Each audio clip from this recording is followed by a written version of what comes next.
Meu nome é Antônio Filogênio de Paula Júnior, sou licenciado em Filosofia, bacharel em Teologia, pós-graduado em Ensino de Filosofia e Filosofia Contemporânea, mestre em História da Educação e também sou curioso em artes musicais.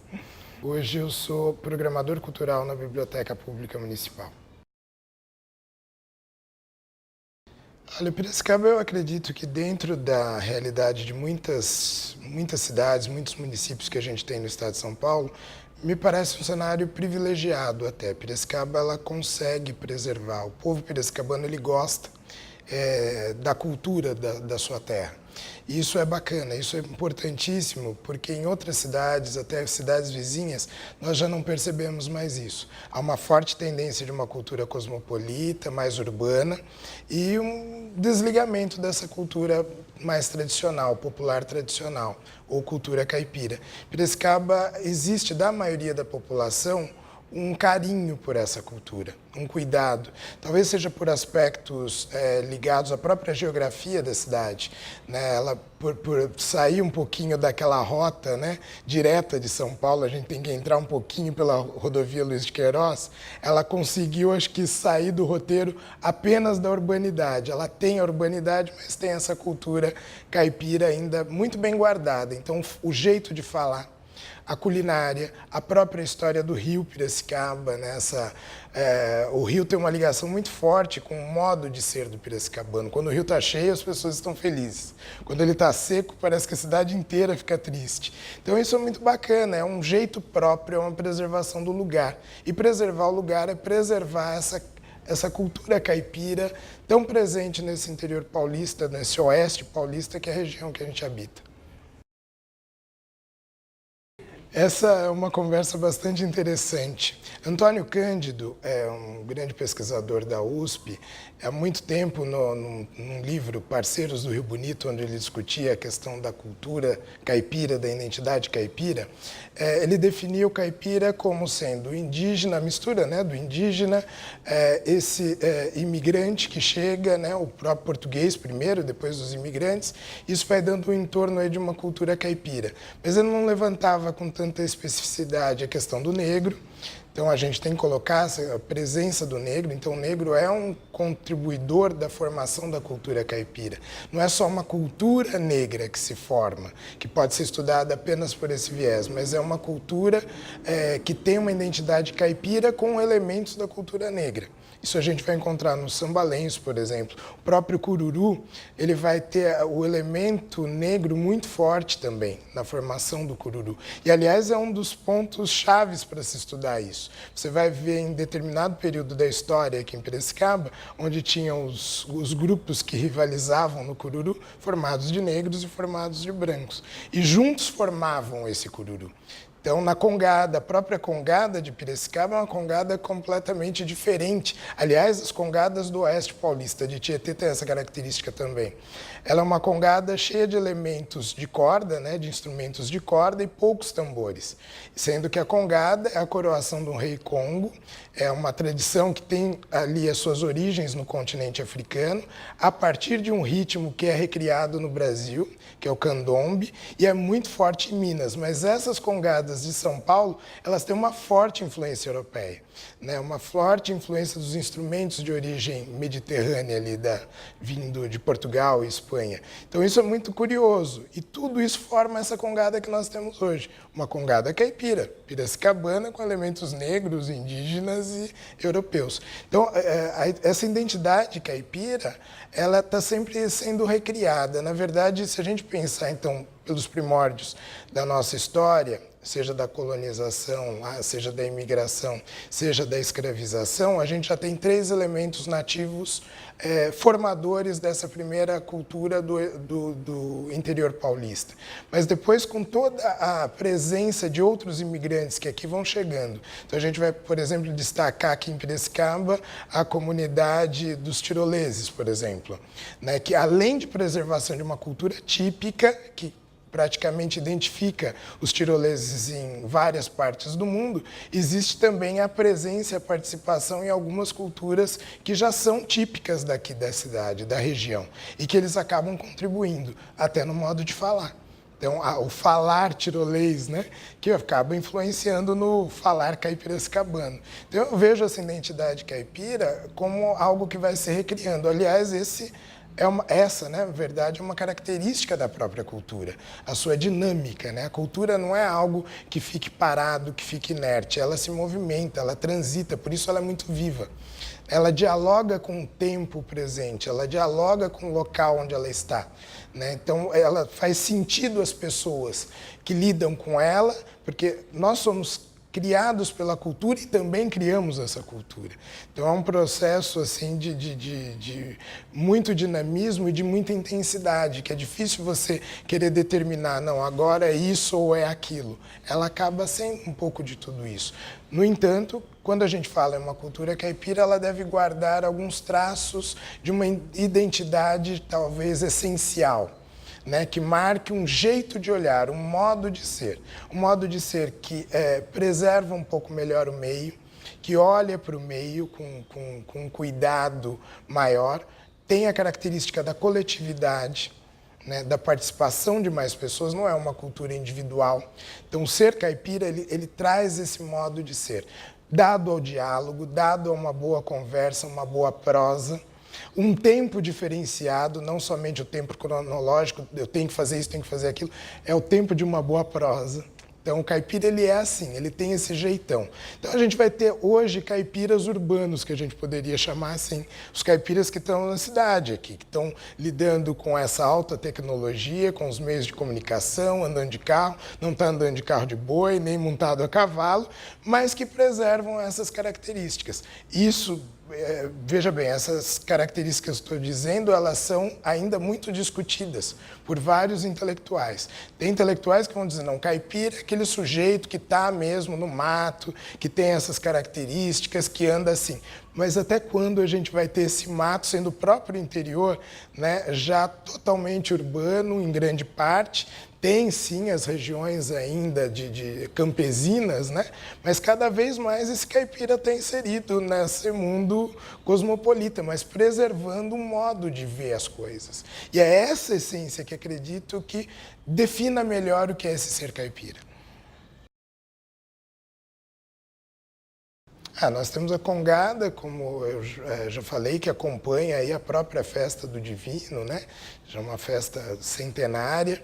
Nós temos o Batuque de Umbigada, que tem origem na comunidade negra e lembra várias danças africanas que foram recriadas em solo brasileiro, e não somente brasileiro, por todo o Caribe. Existem danças e culturas muito parecidas com o Batuque de Umbigada. Pensando no Brasil, a gente vai ter o jongo, por exemplo, no Rio de Janeiro, que é um primo irmão do Batuque de Umbigada e um ancestral do samba contemporâneo que a gente conhece, né? Isso na formação do samba do Rio e de São Paulo. A gente vai ter o próprio samba de lenço aqui que acontece em Piracicaba, que é uma das ramificações, é um dos ramos do que é chamado samba rural paulista, é uma forma de se fazer o samba típica do interior do estado de São Paulo, também chamado de samba caipira, ou samba rural paulista, como eu disse antes. E dentro dele existem 3 segmentos: o samba de lenço, o samba de bumbo e o samba de roda paulista. São 3, dentro de uma mesma família são 3 irmãos. Aqui em Piracicaba nós temos a característica do samba de lenço.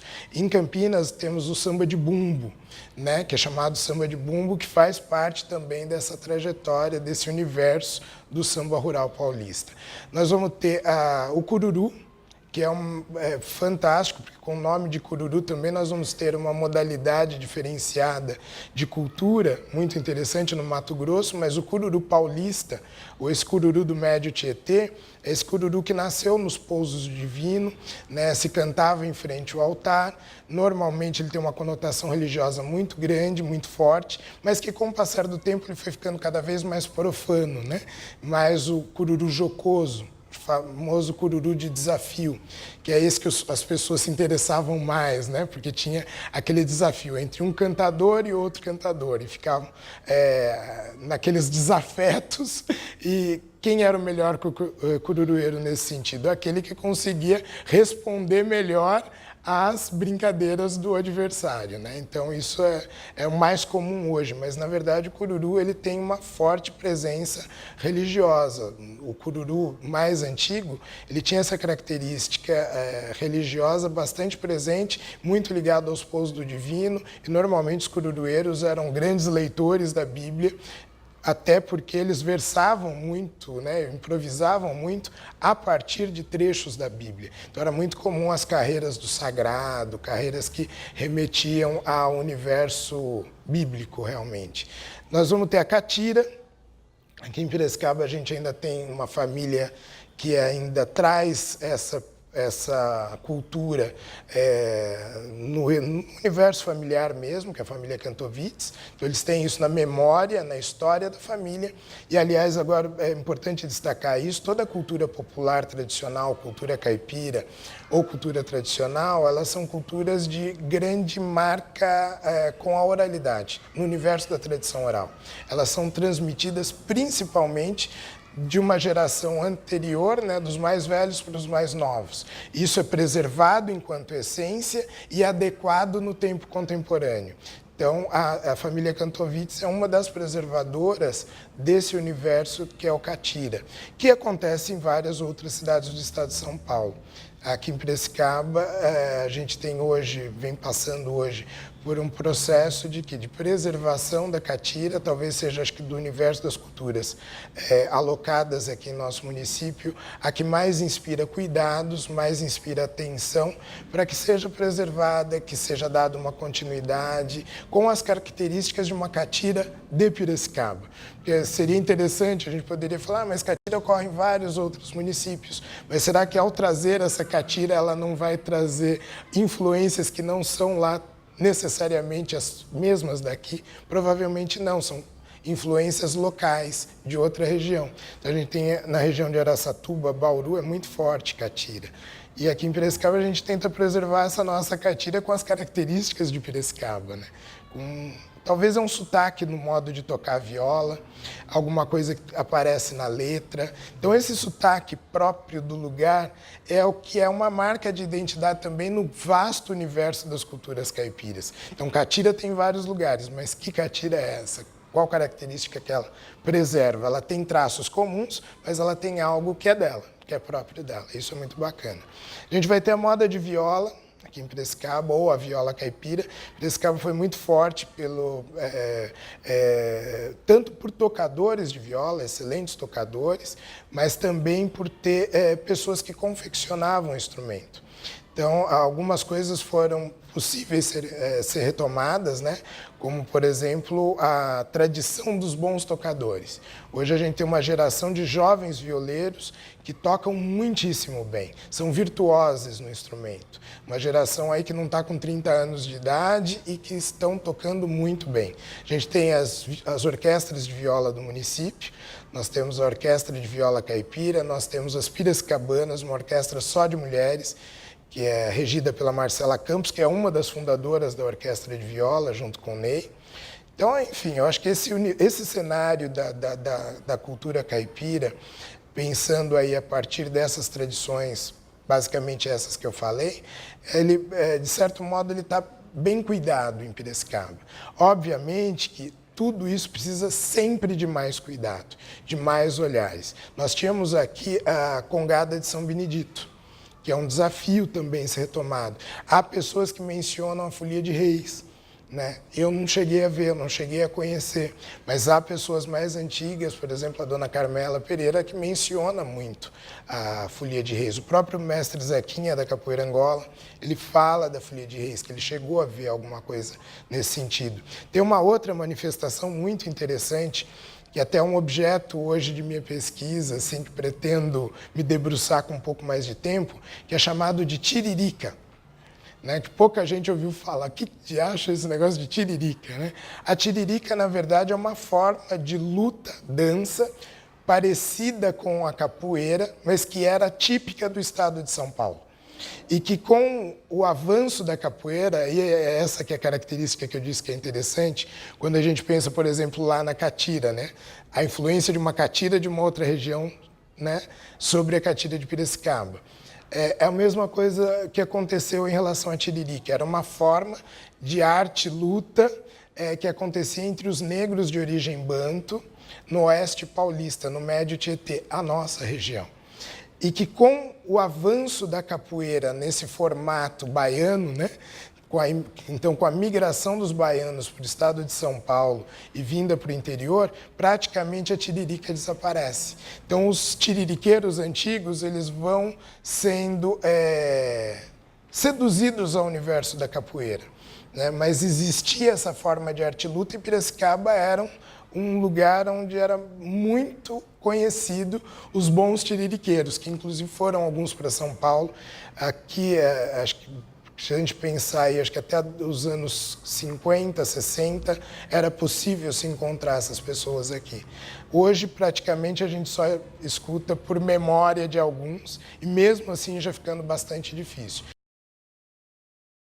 Tem um autor da sociologia que eu gosto bastante, chamado Maurice Halbwach.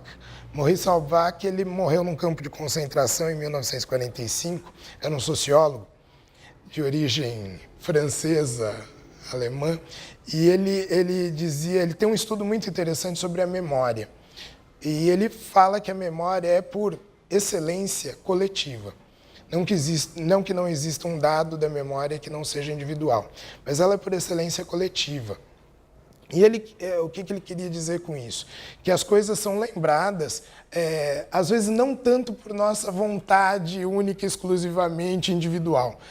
Olhar uma coisa ou conversar com alguém nos inspira essa memória.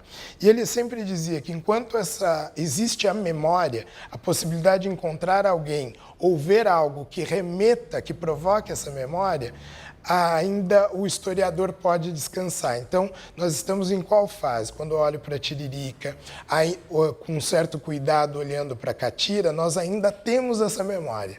Mas daqui a pouco, nós vamos ter que fazer um trabalho de história.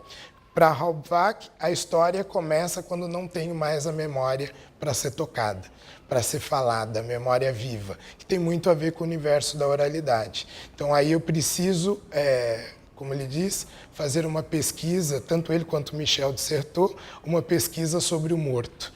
Então é vasculhar papéis, é vasculhar textos, imagens, fotos, porque eu não tenho mais quem me conte essa história, né, da sua memória. Então, quando a memória existe, a história está viva, ela não precisa ser vasculhada assim. Quando acaba... Então, é esse o cuidado que nós temos. Então, toda a cultura tradicional, na verdade, por mais que a gente fale que hoje a gente tem o batuque, tem o samba-lenço, que com forte registro e uma forte presença de pessoas atuando, sempre ela inspira cuidado. Sempre vai inspirar cuidado, porque sempre vai ser desafiado por outras culturas, por outras informações, com um poder de sedução muito grande, que vão para a periferia, e as grandes... a gente falava muito isso, né? Indústria cultural, né? Mas, sei lá, essas culturas que vão invadindo de um modo tão abusivo, né, a identidade de pessoas e vão tornando tudo uma coisa só, né, homogênea. Então, esse é o grande cuidado que a gente precisa ter. A educação, acho que é um aliado importante para isso tudo.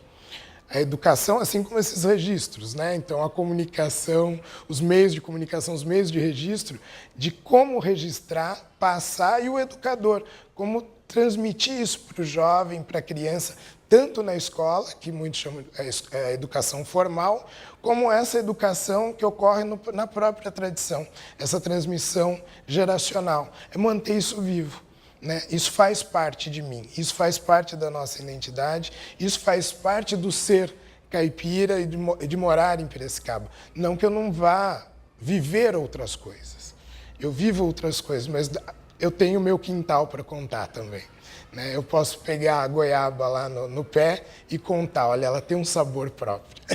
Foi criada, foi plantada pelo meu pai. Isso é bom. O samba-lenço, como eu havia dito antes, o samba-lenço ele faz parte de uma grande família que alguns estudiosos chamam de samba rural, no caso, samba rural paulista. Ele é um samba, que a palavra samba provavelmente ela é um derivado da palavra semba. Semba é uma palavra da língua quimbundo que tem a ver com umbigo, né? Então, até na África, em Angola, se fala macemba, né? É dar umbigada, né? Então, você vai percebendo por aí que elas vão tendo todas uma origem comum. O samba provavelmente é uma variante dessa palavra e que tem a ver com esse universo cultural. Qual é esse universo cultural de origem, então? Ela tem origem no grupo étnico-linguístico, que é um macro-grupo étnico-linguístico, chamado Bantu. Bantu significa povos, né? Então são povos que desfrutam de uma língua que tem uma matriz comum e que lhe dá uma conformidade cultural semelhante. Mas são muitos povos, muitos povos. Umbundo, Quimbundo, Kikongo, né? São vários povos. E que habitam hoje principalmente a região de Angola e Congo, duas regiões que foram responsáveis pela presença de negros escravizados em grande quantidade no Brasil, principalmente no século XVIII, ainda no começo do século XIX, e na nossa região. Então, a cultura banto no Brasil, ela se faz presente de norte a sul do país. Então, a gente vai ter, praticamente, quando a gente fala em cultura negra no Brasil, 90% dessa cultura é uma cultura banto. Então, o samba-lenço, ele surge desse universo. Mas, como a gente já disse, a cultura é um processo dinâmico, é muito interessante o quê? Os instrumentos do samba-lenço, por exemplo, eles não são instrumentos da África subsaariana. Eles não são instrumentos que a gente vai encontrar necessariamente, pelo menos nesse período do qual estou falando, século XVII, XVIII, nessa África subsaariana que é Angola, Congo, né, Moçambique, nós não vamos encontrar isso aí. Esses instrumentos tocados, o tipo de caixa que é tocado, o tipo de tambor tocado, é um instrumento que ele vem via Portugal. E é um instrumento que ele é de origem do norte da África, origem moura. Então, a gente vai encontrar instrumentos parecidos com os mouros do norte da África. A gente fala da presença árabe do norte da África. Então, o próprio pandeiro, que a gente tem aqui quase como um instrumento nacional, né, uma carteira de identidade do músico brasileiro, o próprio pandeiro, a origem seria no norte da África, indo para Portugal e vindo para o Brasil via Portugal. Então, os instrumentos tocados têm origem portuguesa. O jeito de dançar, né? Alguns estudiosos falam que tanto tem a presença própria das danças africanas, como das próprias danças de salão europeias. A ideia do lenço, para não pegar na mão da dama suando, né? Então, o lenço, o cortejo do lenço, que isso talvez remeta um pouco às danças de salão europeias. Tudo isso é muito discutido. Como a gente falava no começo, né, na verdade, isso vai comprovando que é uma cultura predominantemente, né, a sua maior parte tem uma característica negra, mas você vai vendo que esses elementos de outras culturas, eles estão fazendo parte o tempo todo. A roupa, a própria roupa, né, o tipo de roupa utilizada, o próprio escravizado, aquele teve que adaptar a sua indumentária. Essa indumentária, ela não era uma roupa típica, né, que ele usasse nas suas aldeias, nas suas comunidades africanas. Então, aqui, além da roupa que o escravizado tinha que colocar, no caso, as negras de dentro, isso é um termo que se usa quando estudamos relações de escravizados no Brasil, né? Os negros de dentro, aqueles que trabalhavam na casa grande, né? Aqueles que trabalhavam dentro da casa do senhor. O tipo de indumentária usada era uma roupa comportada, mas com certeza com muita influência europeia, né, aquela saia rodada, né, com vários elementos que vinham de uma cultura europeia, não com o mesmo requinte, mas que preservavam uma característica que remetia muito à Europa. Com certeza, os negros que ficavam mais na senzala já se tinham um tipo de roupa muito mais simples. Então, a gente vê hoje na indumentária do samba de lenço um pouco disso, né? Isso vai sendo passado ali de uma maneira bastante rústica, obviamente, para as pessoas que trabalhavam na lavoura de cana, né? Tinha que usar uma roupa mais comprida, até porque a cana corta, né? A folha da cana ela é cortante, então os homens camisa comprida, as mulheres também, a saia comprida. Então provavelmente no final da escravidão, que até a relação da Casa Grande com os escravizados ela não muda muito a relação senhor escravizado ao final da abolição. Se a gente pegar até os anos 30, praticamente era difícil você ver uma distinção muito grande da condição do negro na escravidão e fora da escravidão no período já republicano, a partir de 1889. Então essa indumentária ela vai se preservando e vai ficando como dança de terreiro. Por isso que são chamadas também de danças de terreiro. Então, samba de lenço, batuque de umbigada também vai passar por aí. Como danças de terreiro, né, que aconteciam na época da escravidão, ali no ambiente da senzala, um momento de certo lazer, e no final, nas zonas rurais, né, e com o passar do tempo, nas periferias dos centros urbanos, aonde os negros ficavam. Então, eram danças de terreiro, ou seja, que não acontecem dentro do salão. Ela tem influência, talvez, da dança de salão, mas ela não acontece no salão, ela vai acontecer fora. No chão de terra batido. Hoje que a gente já tem, né, obviamente, nos clubes, nas entidades, aí acontecem no salão. Mas a origem ela é essa, e ela vai passando, atravessando o tempo, adaptando-se a esses contextos onde ele podia acontecer. Mas a história do samba lenço ela é basicamente essa. Praticamente hoje, pelo IFAM, a gente tem como grupo de tradição, que seria um grupo de tradição de samba, aquilo que vem sendo passado de geração por geração. Ou seja, eu tenho um mais velho que ensinou o mais novo, que ensina o outro mais novo, e por aí vai. Essa corrente de aprendizado que forma uma escola de oralidade, ela foi possível ser reconhecida aqui em Piracicaba, na família do mestre Antônio Ferraz, que hoje quem cuida desse samba, além das filhas dele, preservarem dos parentes dele, a Ediana, que está mais à frente do chamado Grupo de Samba Lenço de Piracicaba, que recebe o nome do mestre Antônio. Então, é um grupo de tradição. No estado de São Paulo, que tem essas características, são em torno de 8 grupos, 8, 9 grupos. São pouquíssimos. É isso que eu falava do perigo, que é como que tem que ser cuidado mesmo. Muitos perderam, até por essa influência que veio do Rio de Janeiro, migrou para um outro jeito de fazer o samba, né? Um outro modo, é uma outra história que tem laços de semelhança e proximidade, mas é uma outra história. Então, quando a gente pensa nesse cenário do samba, praticamente houve, a partir desses vários núcleos que existiam, não é só Piracicaba, desse universo do samba rural, então é o samba de lenço aqui, é o samba de bumbo, é o samba de roda paulista, eles foram, em alguns momentos, encontrando lugares onde se reuniam.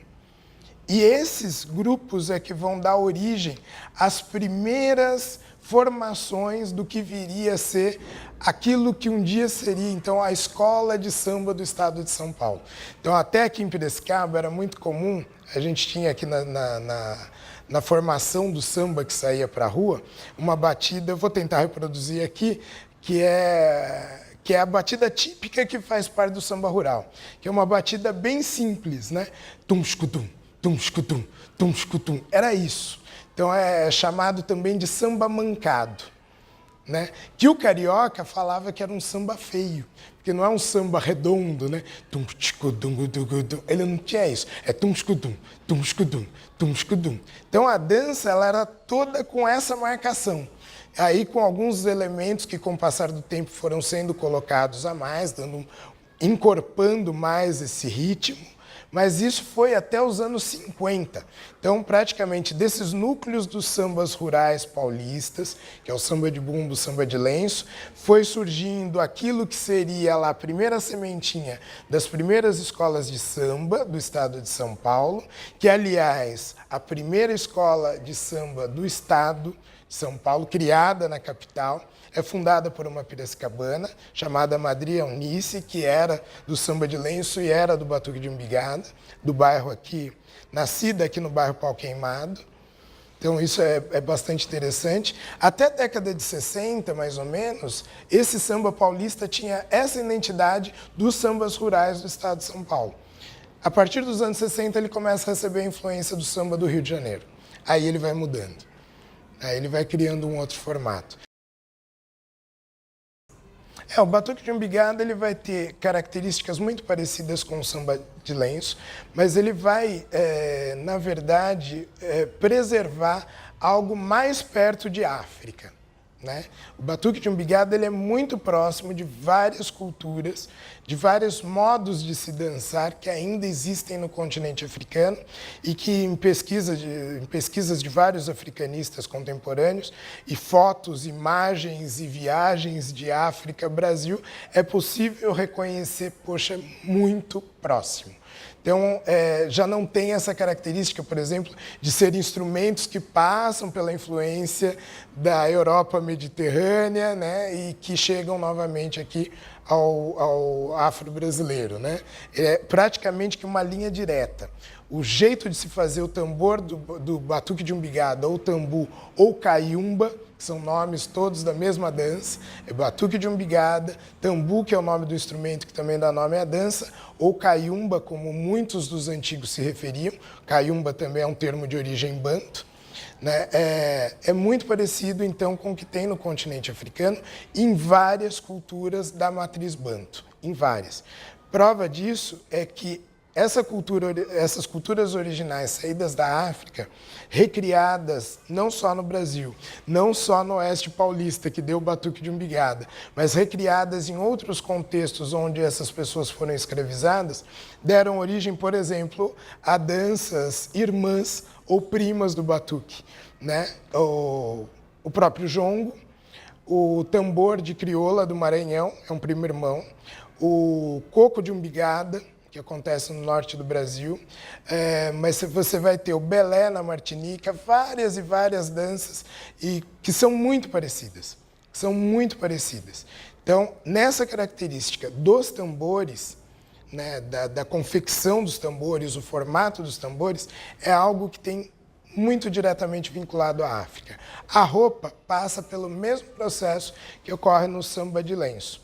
Provavelmente, escravos ou escravizados que trabalhavam dentro da casa do senhor vão adquirir uma indumentária mais parecida com as roupas que talvez se usassem dentro da casa grande, até porque seria a roupa aceita por eles, o escravizado não ficaria sem camisa dentro da casa grande, e essa indumentária ela vai fazendo parte, vai começando a fazer parte do cotidiano desse escravizado, né? Inclusive para suas festas. Então o batuque, assim como o samba-lenço, ele ocorre num que a gente até hoje chama de festa, mas eram momentos celebrativos no qual os negros não estariam trabalhando. Então, e isso era permitido muitas vezes pelos senhores de escravos. Para quê? Para que aquilo acalmasse a própria comunidade, o próprio escravizado, e ele tivesse um momento de distração e aquilo, de certo modo, servisse como um controle mesmo. Essa era a visão dos barões em relação à prática do batuque. Então, ele poderia ocorrer tranquilamente lá no universo da senzala. No final da escravidão, ele passa a acontecer no ambiente rural e, posteriormente, também no ambiente das periferias. Ele demorou muito para ser aceito no contexto mais urbano e próximo da sociedade como um todo, porque era visto como uma prática pecaminosa, com um olhar bem forte, bastante influenciado da Igreja Católica da época, que via contato corporal entre homem e mulher como algo pecaminoso, algo que se remete em universos completamente diferentes de leitura quando a gente pensa nessas matrizes culturais africanas. E, com isso, o batuque passa a ser perseguido. Então, o universo onde ele vai acontecer é sempre um universo à margem, né? Então, ele passa por essa marginalização. Tanto que aqui, em vários lugares, ele vai ter que passar por um processo de autorização judicial para poder acontecer. Isso aconteceu em Rio Claro, por exemplo, quando o batuque é impedido de acontecer na década de 50, 1950 eu estou falando. Não é lá na escravidão, é 1950. Mesmo em Piracicaba, no Código de Posturas do município, nós tínhamos aí até os anos 2000, 2002, no Código de Posturas do município, aparecia que para acontecer os batuques e batucadas em praça pública, precisaria de uma autorização policial para acontecer. Isso remonta à época da escravidão. Então, são coisas que foram passando no Código de Posturas de vários municípios e que não foram percebidas. Obviamente que depois foram acontecendo e não era impedido porque ninguém dava atenção, mas aquilo estava lá. Isso poderia ser usado a qualquer momento. Então, foi até interessante quando a gente percebeu isso, que a gente criou até um projeto chamado Batuque na Praça. Então, para fazer o Batuque na Praça, nós temos que mexer no Código de Posturas. E foi muito bacana, porque serviu para a gente olhar algo que acontecia na história recente e que, se não fosse visto, talvez estivesse aí até hoje, porque ninguém ia perceber isso. Né? Porque quantos shows já aconteceram na praça que tinham tambores e ninguém pediu. Então, era um detalhe, mas era um detalhe significativo para a gente que faz história. Né? Ou que lida com a história, melhor dizendo. Então, era muito simbólico isso. Então, esse universo do batuque, a questão da indumentária, então, ela vem desse período, ela vai sendo, até hoje, adequada a partir dessa tradição, que é uma tradição que remonta à condição do escravizado, e não uma condição lá da África, que provavelmente eram outras indumentárias, mas foi ficando. Então, a cada tempo, essa roupa é adequada. Então, hoje, dos homens, normalmente é uma camisa vermelha e uma calça branca, mas já foi uma camisa muito interessante que eles usavam, uma camisa de bolinhas, as mulheres também, mas essa acho que já desde os anos 70 que já não se usa mais. Então já tem algum tempo que é esse uniforme que eles estão usando e que ficou como uma identidade do grupo.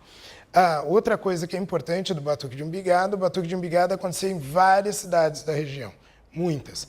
Mas por esses motivos todos, perseguições policiais, perseguições do olhar religioso, ele foi acabando em vários municípios. E praticamente ficou vivo aonde? Piracicaba, Capivari e Tietê. E, recentemente, retomado em Rio Claro. Então vamos pegar a década de 2000, né, vamos pôr aí 2005, 2006, Rio Claro retoma essa tradição também. Então, na maioria dessas culturas bantus que dão a base da formação das culturas afro-brasileiras, entre elas aí o batuque de umbigada, o samba de lenço, o jongo, o umbigo é considerado a primeira boca. Quando a gente está no ventre materno, o primeiro canal de alimentação é o umbigo, né? E é o último canal que nos liga à nossa mãe e que é cortado, né, o canal físico. Mas para a cultura banto, ele é um canal que tem uma ligação física e espiritual, de alimentação com o cosmos. Então, é um centro de energia. Isso não é algo estranho.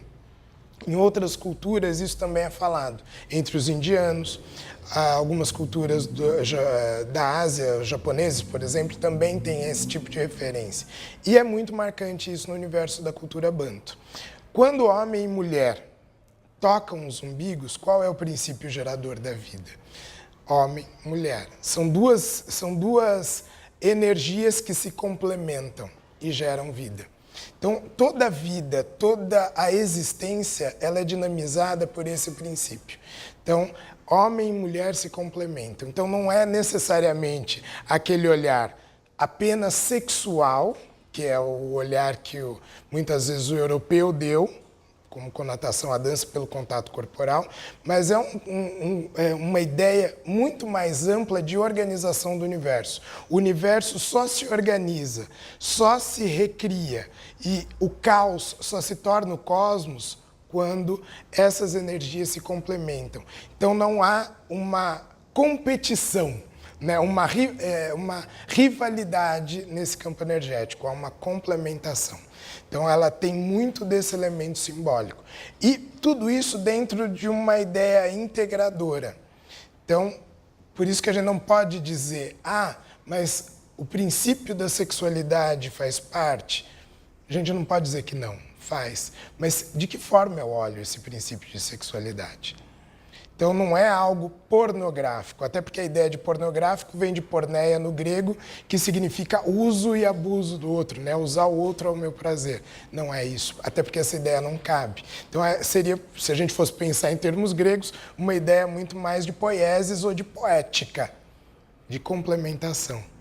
Então a sexualidade homem e mulher, ela seria o ápice de um encontro que é celebrado em N outras esferas, que não é somente a corporal.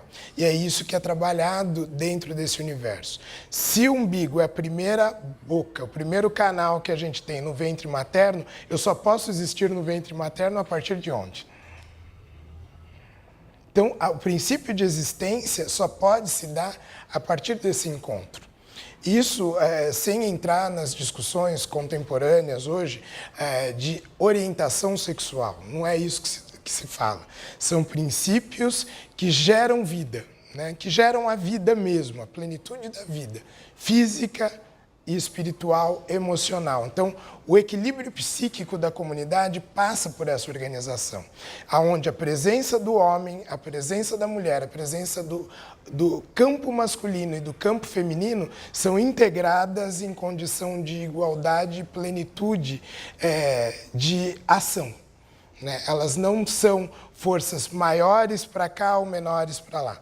Se o homem é extremamente importante porque ele é portador de uma energia que a mulher não tem, a mulher é extremamente importante porque é portadora de uma energia que o homem não tem.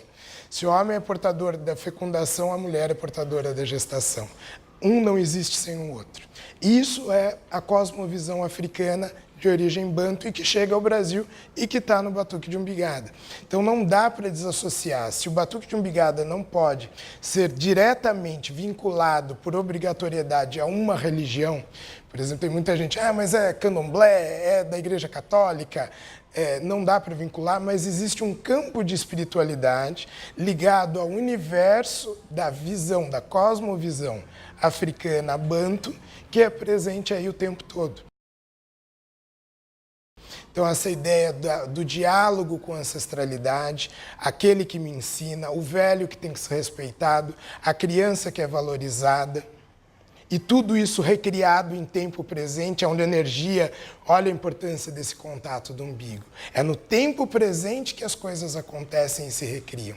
No tempo presente eu celebro a memória dos antepassados e eu faço a crônica daqueles que estão aqui. Eu choro, eu rio.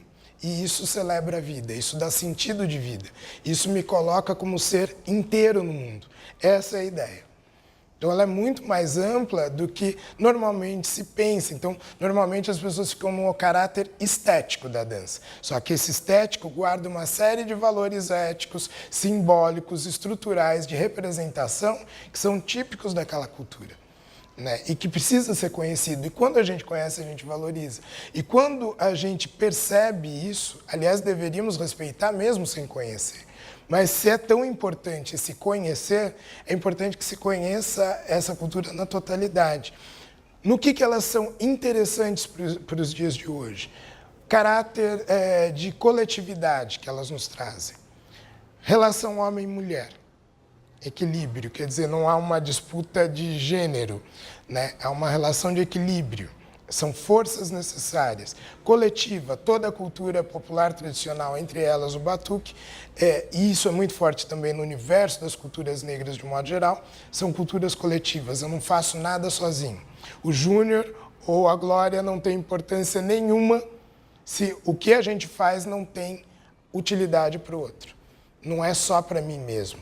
Então, essa retroalimentação não é do meu umbigo para o meu umbigo, eu tenho que estar com o outro. Ele é sempre compartilhado.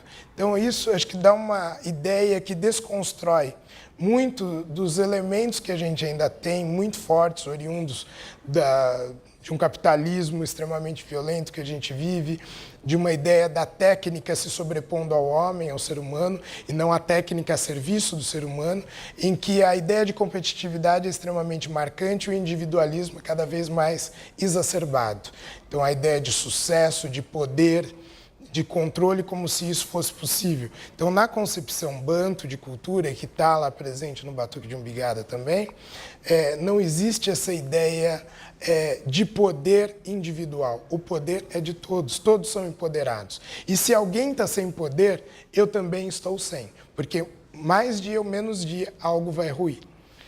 Então, quando a gente olha a dança, por incrível que pareça, tudo isso é retratado. O som do tambor grave, ele representa toda uma ancestralidade cuja força maior é determinada pela figura da mulher. Então, até assim que a gente denomina. Na África, quem fala grosso e mais alto não é o homem, é a mulher. Então, o tambu é a voz da mãe.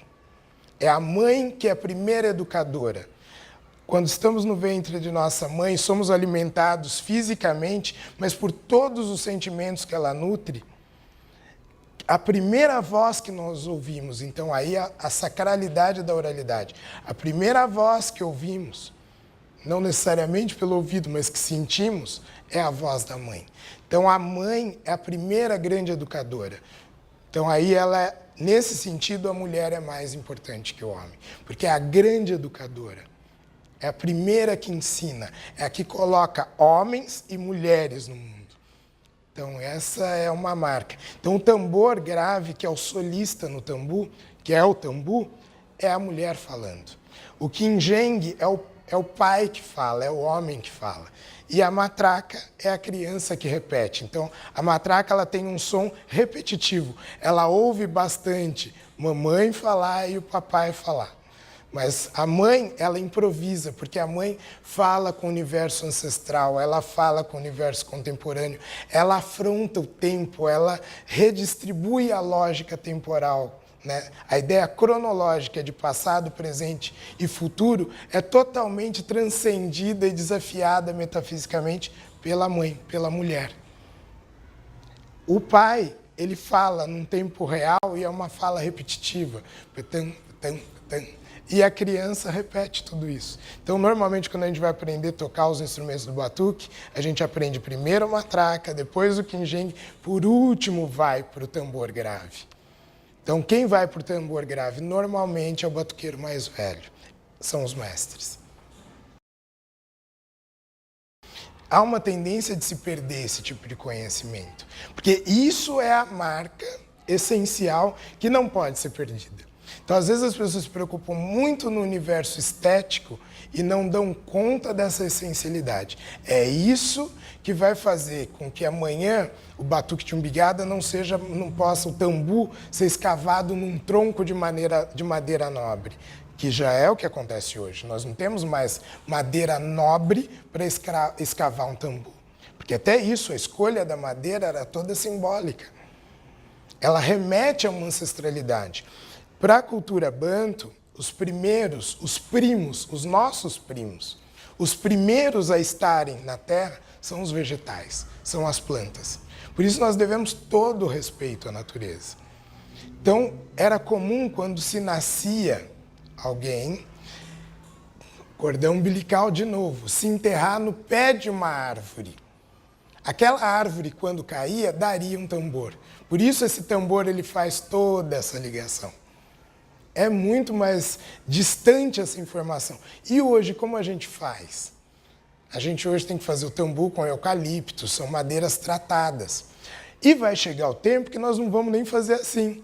Nós vamos precisar usar fibra de vidro ou acrílico, outro tipo de tecnologia, para que se continue fazendo. E aonde vai estar esse umbigo que já não foi mais enterrado lá? Ele tem que estar aqui. Ele tem que estar preservado dentro de mim, nessa memória viva. Por que que é assim? Para que foi assim? Né? Quando foi? Como era feito? E por que que isso é importante? E em algum momento isso é retomado. De algum modo. Por isso que essa ligação também de todas essas tradições com a natureza, com respeito ao meio, que hoje é tão comum se falar em sustentabilidade, ecologia, mas isso já faz parte dessas culturas desde que elas existem. Elas só existem por isso, né? Por essa relação, por essa cosmovisão, tudo integrado. O ser humano não se vê e não se enxerga maior que a natureza, ou melhor que a natureza. Ele se vê como cuidador da natureza. Então, a responsabilidade por erros ou acertos diante do meio é toda do homem, porque ele é responsável por cuidar, e é cuidar de um igual. Ele não é melhor. Não é ele que tem que determinar, vamos construir prédios, derrubar árvores, desconsiderando esses outros seres que existem. Então, essa ideia que é chamada o tempo inteiro. O tempo inteiro é um chamado para isso. A pele animal que é usada no tambor. Poxa, mas caramba, mata o animal. Sim. Todo processo de morte que ocorre aí é morte e vida. O couro do animal, quando ele é colocado no tambor, ele é revitalizado num processo de ancestralidade e espiritualidade como sendo um órgão vivo. O tambor passa a ser vivo. Aquele tambor, por exemplo, isso é muito comum você encontrar em outros universos da cultura negra, entre eles o universo religioso afro-brasileiro. O tambor é uma entidade viva. Por isso que os tambores do batuque, eles são muito bem cuidados, porque eles são vivos. Então, tudo que compõe o tambor está lá. O vegetal, a árvore, está lá o animal de um outro reino, né, que não é só o reino do animal humano, mas é o animal boi, cabrito, que foi sacrificado, que alimentou pessoas e que está ali alimentando não somente uma ancestralidade humana, mas a ancestralidade da própria história e trajetória de um reino que ele pertence. Então, ele é vivo também. Isso é muito mágico e não pode existir sacrifício à toa. A morte sempre é dolorosa, mas ela é sempre transmutada, ela é sempre trazida para a vida, de algum modo. Então, aquilo não morre, aquela árvore ela está viva de um outro jeito, aquele animal está vivo de um outro jeito. Então, é sempre essa celebração da vida. E a Umbigada, ela traduz muito isso. Sempre a vida. Homem e mulher se encontram, pode gerar uma vida. Hoje o perfil é bastante variado. Você tem tanto as pessoas que são oriundas, filhos dessa tradição, ou seja, que recebem isso por uma herança familiar. Meu caso, por exemplo, do lado da minha mãe, como você tem pessoas que se interessam. Como a cultura é dinâmica, né, ela vai andando, né, ela vai se comunicando e as pessoas vão se interessando e vão fazendo parte. Então hoje você tem uma gama enorme de pessoas que são pesquisadores, que são estudiosos, que são interessados no universo das danças brasileiras, por exemplo, ou que querem tocar instrumentos brasileiros, estudar percussão. Então você tem um universo muito eclético de pessoas fazendo parte.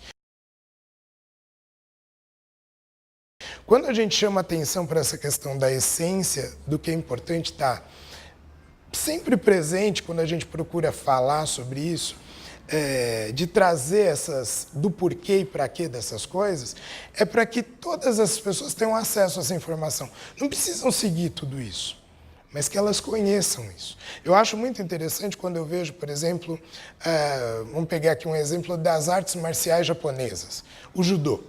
A pessoa vai praticar judô hoje, pode ser em qualquer lugar do mundo. Ela entra, ela vai pôr um kimono, que não é uma roupa típica dela. Ela vai vestir um kimono para poder treinar. Antes de entrar no dojo, que é o lugar de treino, e antes de pisar no tatame, ela faz uma reverência. Às vezes ela nem sabe o que ela está fazendo, aquela reverência. Mas da onde vem isso? De uma cultura ancestral. Então, provavelmente com influência do shintoísmo e do budismo. Ao começar a aula, existe uma série de elementos simbólicos que são reverências a essa ancestralidade japonesa, da cultura japonesa. E o último a ser reverenciado é o próprio mestre Jigoro Kano, fundador da arte marcial. É esse tipo de coisa que a gente fala, que esse tipo de precisa ser preservado. Como se preservar? Eu posso vir de outro universo cultural, mas eu precisaria preservar a origem daquilo que eu estou hoje fazendo parte. Essa é uma forma de valorizar uma história, de se preservar uma história e reconhecer a identidade de um povo, né, que ajudou a construir tudo isso em cima de muita luta.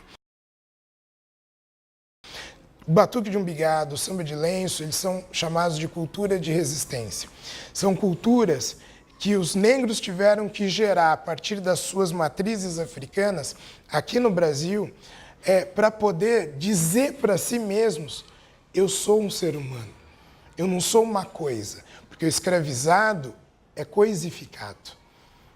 Ele é destratado, ele é chutado, ele é maltratado, enfim.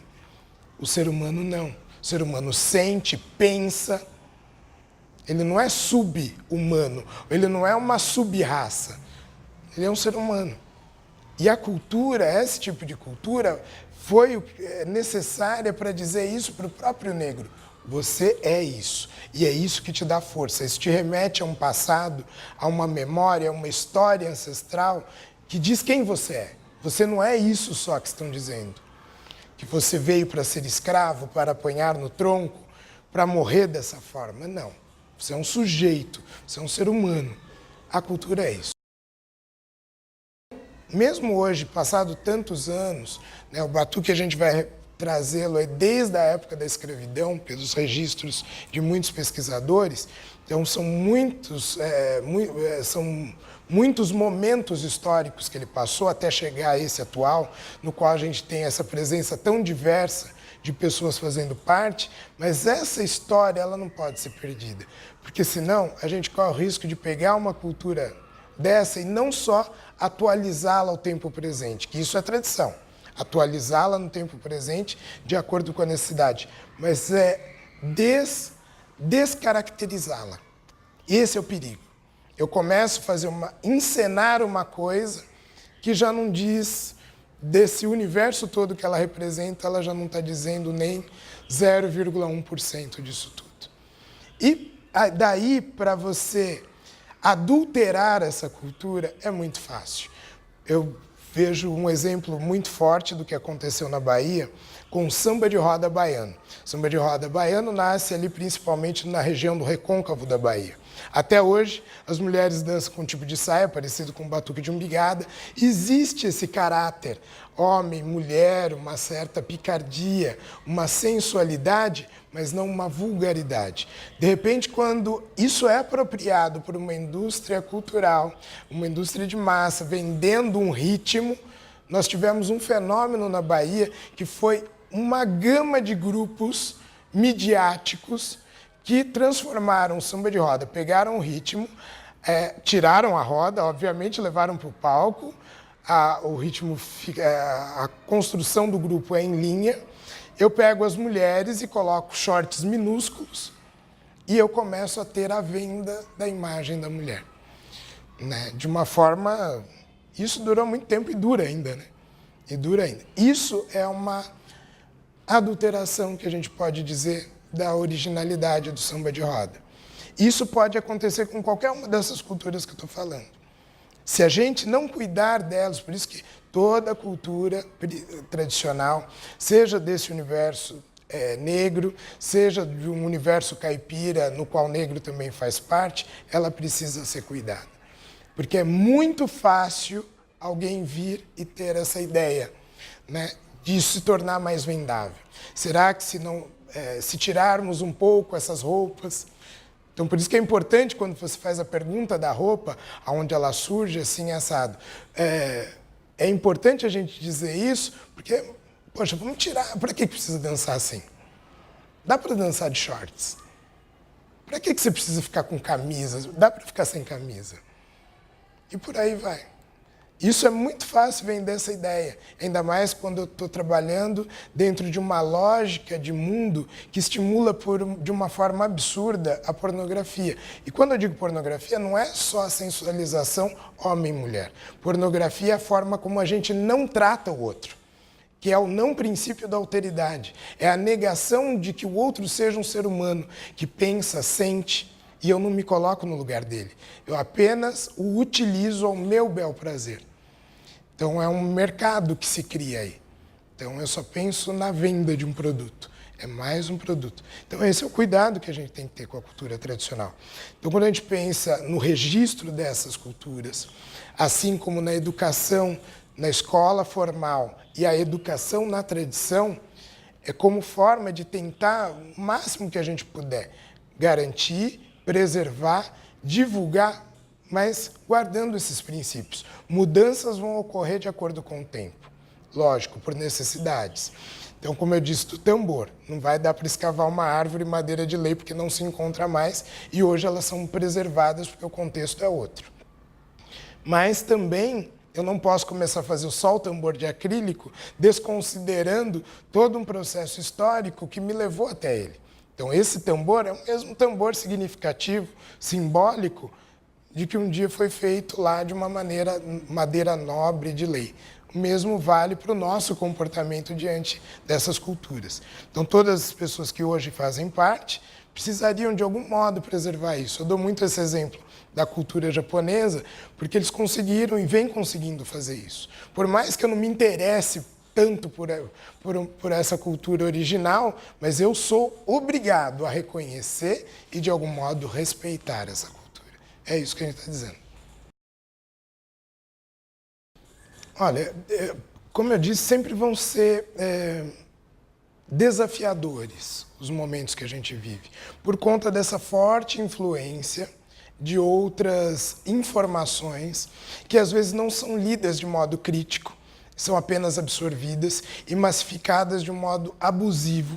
Então a gente liga a rádio, a gente tem uma massificação de tipos de música, ou às vezes de um gênero musical, ou apenas de uma música que fica o tempo todo no ouvido das pessoas. A gente precisa, então, conseguir ler esse tempo. A gente tem que ter um período que a gente consiga pensar um pouquinho o que a gente é e o que a gente está fazendo aqui. Então, a escola eu vejo como algo primordial nesse sentido. Precisa isso ir para dentro das escolas e fazer parte do cotidiano escolar. Né? Normalmente a cultura popular ela é muito lúdica. Ela tem a dança, ela tem a música, ela tem a brincadeira, ela tem tudo. A criança é tudo isso. Então, quando você entrega isso para a criança é muito receptiva. Se ela cresce com isso, é muito mais fácil para ela entender o quanto isso é importante para a vida dela. É mais fácil do que para o adulto. Por outro lado, a gente tem hoje várias ações que vêm ocorrendo na cidade de pessoas preocupadas em cuidar disso. E são ações relevantes, são ações que já têm dado alguns frutos, né? Frutos importantes. Eu vejo, por exemplo, não sei se posso falar aqui, mas a própria trajetória do Fórum, que vem se consolidando ano a ano, integrando a universidade, o SESC, a prefeitura, diferentes grupos atuando, além dos grupos fazedores dessas tradições, preocupados com a preservação dessa cultura. Volto a dizer, Piracicaba tem uma característica de que, de modo geral, as pessoas gostam. Elas são preocupadas com isso. Então, isso já é um grande ponto de vantagem que a gente tem. Eu acho que aí são alguns cuidados agora. Alguns cuidados e ações pontuais que precisam ser feitas o mais rápido possível. Aí temos ações a curto, médio e longo prazo. Então, a curto prazo, acho que é já pensar que essas práticas podem estar já na rede municipal de ensino. Então, as criancinhas na pré-escola, já fundamental, enfim, já tendo contato com isso. Por que não transitar esses tambores, transitar a congada, a catira em forma de oficina, em forma de brincadeira com esse universo? Colocar essas culturas para um conhecimento maior, cada vez maior, da própria população piracicabana. Então, elas fazerem presentes no cotidiano da cidade de uma maneira cada vez mais regular, não apenas pontuais. Então, hoje é muito comum, eu penso aí não somente Secretaria de Cultura, mas eu penso Secretaria de Turismo, por exemplo, turismo cultural, né? Pessoa que vem de fora, vem para Piracicaba, mas o que tem em Piracicaba? Piracicaba tem culinária, Piracicaba tem o rio, Piracicaba tem os seus bens materiais e tem toda essa cultura, que é o que se discute muito hoje como patrimônio material. Então, é possível. E isso pode ser envolvendo outros setores da sociedade. Isso pode virar renda, isso pode virar trabalho. Né? Porque é a valorização de algo que a pessoa faz e que pode ter algum reconhecimento também financeiro. Lógico que não pode só cair nisso. Senão a pessoa se esquece que a tradição é muito maior do que isso. Mas é algo que pode projetar a preservação ou ajuda a um grupo que não precisa ficar dependendo de caridade. Até porque ele leva o nome de uma cidade.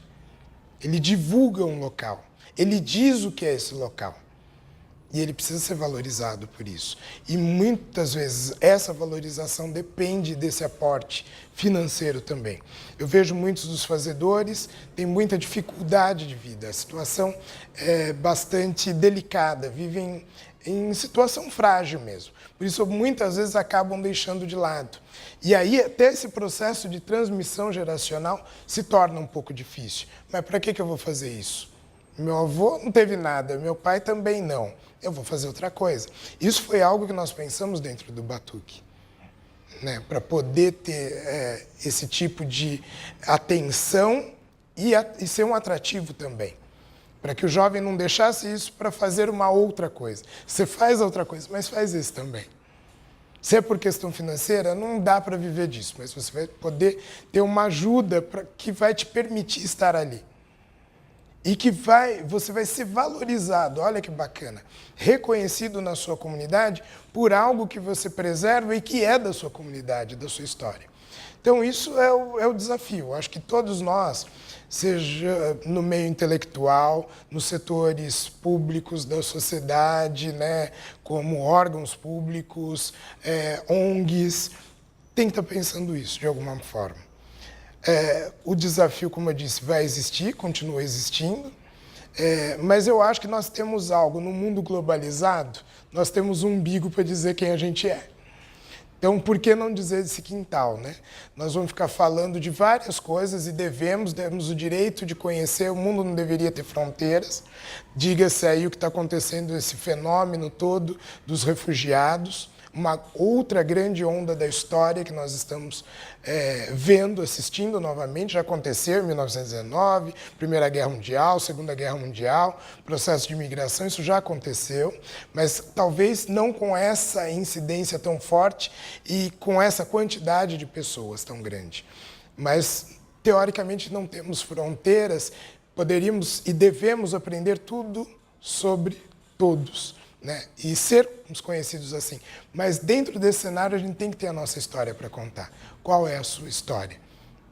Por mais, como dizem alguns teóricos, né, do pós-modernismo, né, que dizem que somos cidadãos de todos os lugares, nós nascemos de um lugar, nós viemos de um lugar, né? Então, por mais que isso seja interessante, se pensar que eu posso ir para todos os lugares, mas eu tenho um lugar de origem. Aonde você nasceu? Da onde você veio? Quem é seu pai, quem é sua mãe? Para dizer isso, eu tenho que dizer do meu avô, da minha avó, eu estou falando da minha ancestralidade. Então eu tenho um lugar. Que é um lugar que pode ser visitado por outros, do mesmo jeito que eu quero visitar outros lugares, mas é um lugar que eu pertenço. Então é um pertencimento importante. Então acho que é um pouco desse cenário. Então quando a gente preserva isso, eu tenho uma história para dizer. Eu tenho algo para contar. Eu não preciso só contar a história dos outros. Eu tenho que ser o contador das minhas próprias histórias também. Senão um dia alguém vai contar por mim. E será que foi assim mesmo? Sempre vai ficar essa margem. Do mesmo jeito que foi a relação homem e mulher. Quanto tempo o homem impediu que a mulher contasse ou dissesse o que ela pensa, sente ou quer? Sempre foi uma história contada pelos homens. Ele colocou o lugar da mulher, né? Ele disse onde deveria ficar. Isso vale para todos os grupos de culturas populares. Sempre teve uma certa cultura erudita que disse o lugar da cultura popular. Sempre teve uma certa cultura acadêmica que disse o lugar daquele que não estava na academia, que lhe dizia qual era o valor que ele tinha ou não tinha. Sempre teve alguém que escreveu a história e disse que os povos de tradição oral, pensando aí na história numa perspectiva hegeliana ou ranquiana, que os povos de oralidade não tinham história, porque não faziam narrativas escritas, apenas faladas, e ela não seria confiável. Então, tudo isso tem que ser desconstruído, e hoje a gente já tem uma série de autores que desconstroem esse modelo, porque partem de uma cosmovisão, um modo de ver o mundo. no qual a cultura caipira também se enquadra, assim como a cultura negra. Eu acho que o fundamental é auxiliar-nos, como vocês já fazem muito bem com esse tipo de registro. Mesmo que a gente venha de uma tradição oral, que as coisas ficam muito na memória, esse registro hoje é um auxiliar importante. Então, é uma boa técnica a serviço do ser humano. Não é a técnica se sobrepondo ao homem, é a técnica ao serviço do homem. Então, esse tipo de técnica, a narrativa escrita, a narrativa documentada, seja por vídeo, seja por áudio, seja por foto, ela é um instrumento auxiliar na preservação da tradição oral. E a cultura caipira, a cultura negra, ela vem do universo da tradição oral. Então, são elementos que não caminham contra, eles caminham junto. Isso que tanto nós, da tradição, precisamos entender, quanto os documentaristas também. Então, caminham juntos. Esse junto é que dá força. Esse junto ajuda, colabora de uma forma impressionante para que elas se mantenham, para que elas sejam divulgadas, para que elas possam estar lá também habitadas, né? Na escola, em diferentes setores da sociedade, que muitas vezes não dá para colocar um grupo inteiro ali naquele momento. Mas dá para estar na sala de aula do curso de jornalismo através de uma imagem, através de um texto, através de uma foto, através de um vídeo, que elas possam ser comunicadas. O grande valor de tudo isso é a comunicação. A tradição oral é fala, é comunicação, mas ela não se engessa apenas nessa palavra falada. É toda a palavra, e toda palavra é sagrada. Toda palavra tem que ser viva e promover um sentido de vida, porque isso promove uma ética diferenciada. O lugar que habitamos, esse é o sentido da ética, né? O ethos, o lugar que vivemos. Como vivemos, como melhorar esse lugar, como melhorar essa casa comum. Por isso que eu penso muito naquele grupo baiano, né? Eu gosto até do nome Leaê, né? O Bloco Afro Leaê é uma palavra iorubá que significa a casa de todos. Essa é uma casa de todos. Então, quanto mais isso for comunicado e essa perspectiva de olhar para as coisas, integrando o outro e junta, seja praticada, seja vivenciada, eu acho que é melhor para todos nós. Não é se sobrepor à cultura do outro, é junto com a cultura do outro, com a cultura das outras pessoas, entender melhor o tempo que nós vivemos e os desafios que eles nos impõem. Entre eles, esse cenário político, econômico, catastrófico que vivemos hoje.